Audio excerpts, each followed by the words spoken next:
Talvez você tenha feito constantemente estas perguntas.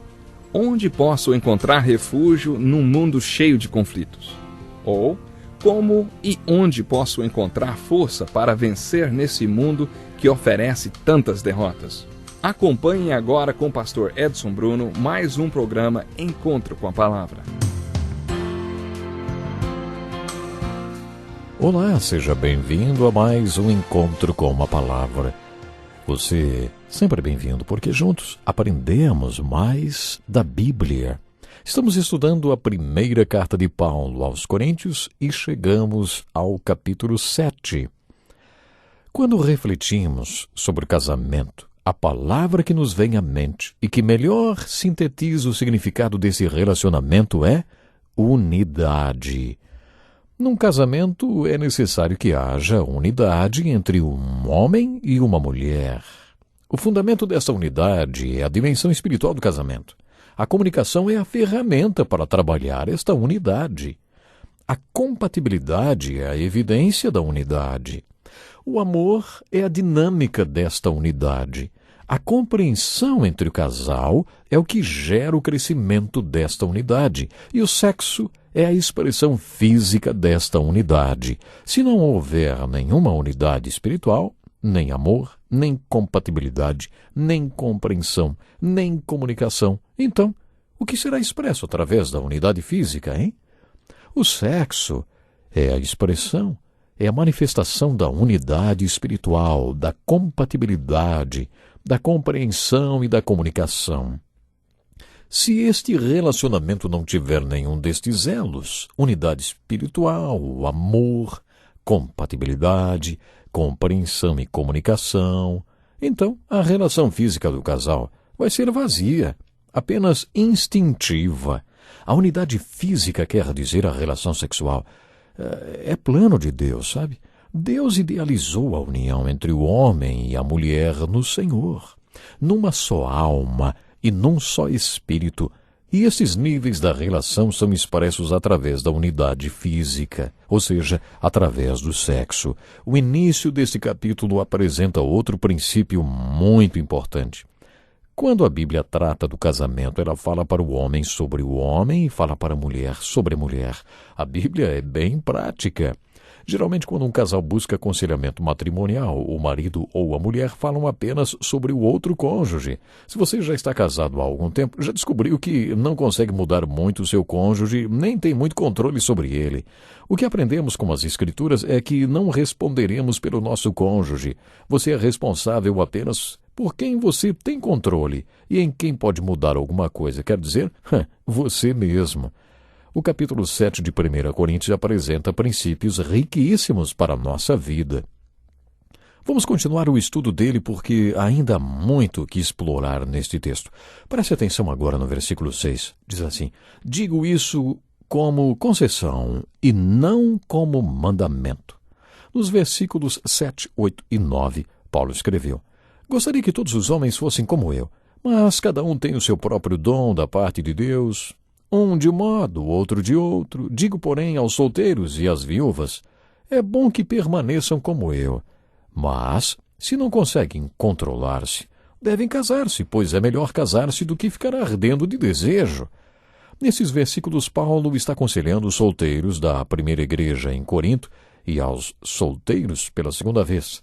Solteiros pela segunda vez porque talvez tenham ficado viúvos ou se divorciaram, como é o caso de milhões de pessoas hoje em dia, não é? O conselho de Paulo é bem simples. Permaneçam solteiros, como eu estou solteiro. Ele deixou bem claro que estava solteiro. Os teólogos afirmam que, como Paulo era membro do Sinédrio, ele deveria ser casado. Por isso concluímos que Paulo era viúvo. E o conselho que ele dá, como um solteiro pela segunda vez, é bem claro: permaneçam solteiros. Mas, mais uma vez, devemos nos lembrar que tudo o que Paulo falou foi por causa dos problemas que eles estavam passando naquela época, conforme já lemos no versículo 26, que diz assim: por causa dos problemas atuais, penso que é melhor o homem permanecer como está. Nos últimos versículos deste capítulo, Paulo escreveu aos solteiros e virgens que nunca tinham se casado que seria melhor que permanecessem solteiros. E também aqueles que eram solteiros pela segunda vez deveriam permanecer solteiros. Tudo que Paulo diz tem de ser visto à luz do versículo 26. Eles estavam vivendo um tempo de grande perseguição e seria muito mais simples para alguém solteiro do que para alguém casado e com filhos enfrentar aquela terrível perseguição. Além disso, Paulo acreditava que a volta do Senhor estava muito próxima e por isso ele aconselhou que os solteiros permanecessem solteiros. Prestem atenção no texto bíblico mais uma vez que diz assim, digo isso como concessão e não como mandamento. Gostaria que todos os homens fossem como eu, mas cada um tem o seu próprio dom da parte de Deus. Um de um modo, outro de outro. Digo, porém, aos solteiros e às viúvas, é bom que permaneçam como eu. Mas, se não conseguem controlar-se, devem casar-se, pois é melhor casar-se do que ficar ardendo de desejo. Paulo é consistente neste capítulo ao afirmar que é melhor ficar solteiro, mas se você não consegue administrar a vida de solteiro e seus desejos, então case-se. Não é pecado se casar, mas o conselho, à luz da situação que eles estavam passando naquela época, com a terrível perseguição e mais a iminente volta de Cristo, é para que eles então permanecessem solteiros. Seria melhor. É o que Paulo está querendo dizer. No versículo 12, parece que Paulo começou a responder mais uma das perguntas a respeito do casamento que os coríntios fizeram na carta que lhe escreveram. Diz assim, aos outros eu mesmo digo isto, não o Senhor. Nós só descobrimos quem são os outros quando Paulo diz, se um irmão tem mulher descrente e ela se dispõe a viver com ele, não se divorcie dela. E se uma mulher tem marido descrente e ele se dispõe a viver com ela, não se divorcie dele, pois o marido descrente é santificado por meio da mulher, e a mulher descrente é santificada por meio do marido. Se assim não fosse, seus filhos seriam impuros, mas agora são santos. Todavia, se o descrente separar-se, que se separe. Em tais casos, o irmão ou a irmã não fica debaixo da servidão. Deus nos chamou para vivermos em paz. Você, mulher, como sabe se salvará seu marido? Ou você, marido, como sabe se salvará sua mulher? Este parágrafo é muito importante porque Jesus não fala nada específico sobre esse assunto. Nos textos em que Jesus tratou sobre a questão do casamento, em Mateus capítulos 5 e 19, e em outras passagens, Jesus não falou sobre casamento misto, ou seja, o casamento de um crente com um incrédulo. O que parece ter acontecido na igreja de Corinto é que ambos cônjuges eram incrédulos e um acabou se convertendo e o outro não. A questão é, o que um crente deve fazer quando se vê casado com um incrédulo?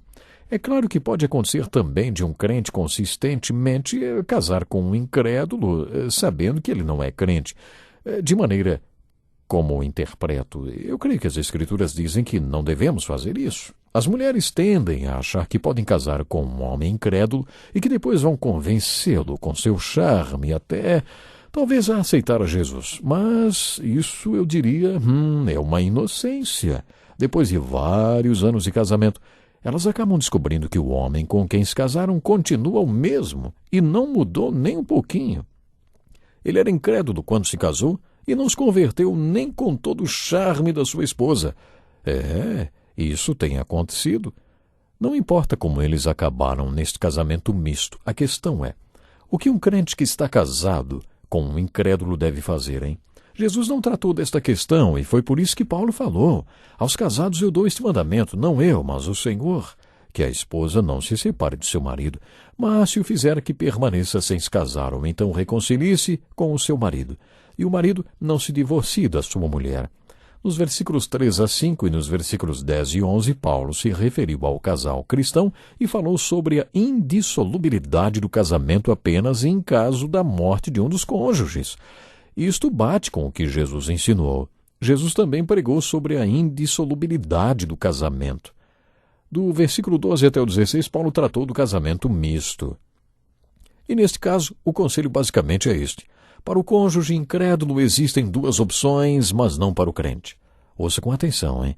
Parece ser uma solução justa e sensata. Vamos supor que um homem se case com uma mulher incrédula. Talvez ele tenha se casado com ela porque ela gostava de sair e se divertir, os dois tinham os mesmos interesses, os dois não eram cristãos e tinham os mesmos valores. E às vezes as pessoas se casam pelas razões mais absurdas, não é? Esse homem gostou dessa mulher porque ela gostava de sair à noite e se divertir. Um deles acabou se convertendo. Vamos supor que tenha sido a mulher. Mas só a mulher se converteu, o homem não. O que a mulher deve fazer, hein? Acho que a pergunta é: o que o marido dela quer fazer? Se esse marido disser: você não é mais a mulher com que me casei, não é isso que eu queria, e eu não me casei com uma santa, eu não quero mais ficar casado com você. Eu casei com alguém que se divertia, saía à noite e tal. Olha, nesse caso, o conselho de Paulo é: deixe-o ir embora se ele quiser. Talvez isto seja mais justo. Realmente não era isso que ele queria. Será que hoje isso quer dizer: dê a ele o divórcio? Já que ele quer, dê a ele o divórcio. Será que é isso que Paulo está dizendo? Se o marido disser para a mulher: você não é mais a pessoa com que me casei, mas eu ainda a amo. Na verdade, sabe de uma coisa? Eu até gosto do seu novo jeito espiritual. Eu não quero que nosso casamento acabe. Nesse caso, a mulher não tem nenhuma escolha. O marido incrédulo tem. Se o marido incrédulo disser que quer continuar casado, então ela fica casada. Neste caso, a esperança é que esta esposa leve o seu marido também para Jesus. Na primeira carta de Pedro, capítulo 3, encontramos um conselho para a mulher nesta situação. Pedro estava aconselhando a mulher cujo marido não obedecia ao Senhor nem à palavra dele. Este caso se aplica tanto às mulheres cujos maridos são incrédulos como às mulheres cujos maridos são crentes, mas não vivem em obediência à palavra. Nesse caso, Pedro tem um conselho sobre como a mulher deve encarar este casamento a fim de levar seu marido a Cristo. Acompanhe conosco a leitura de 1 Pedro, capítulo 3, versículo 1, que diz assim, do mesmo modo, mulheres, sujeitem-se cada uma a seu marido, a fim de que, se ele não obedece à palavra, seja ganho sem palavras pelo procedimento de sua mulher. Este é o ensino para o casamento misto. No versículo 15, Paulo escreveu: todavia, se o descrente separar-se, que se separe. Em tais casos, o irmão ou a irmã não fica debaixo de servidão. Deus nos chamou para vivermos em paz. Estamos entrando em um assunto bem delicado e precisamos deixar claro qual é o ensinamento bíblico a respeito do divórcio. Sabe, as Escrituras apresentam apenas uma justificativa, uma base para o divórcio. Esta justificativa é a infidelidade. Somente a infidelidade. Que pena, nosso tempo já está acabando. Minha oração é que Deus possa abençoar você, como cônjuge, como família, que você possa estar feliz de verdade. Deus lhe abençoe e até o próximo programa. Que lição importantíssima. Obrigado, pastor Edson Bruno. Prezado ouvinte, coloque em prática o que você ouviu aqui. Sem dúvida, sua vida será grandemente abençoada. Este é um estudo escrito pelo Dr. Dick Woodward, na voz do pastor Edson Bruno. Escreva-nos e solicite o material. Nosso endereço é Encontro com a Palavra, Caixa Postal 2011, CEP 89201-970, Joinville, Santa Catarina. Até o nosso próximo encontro com a Palavra.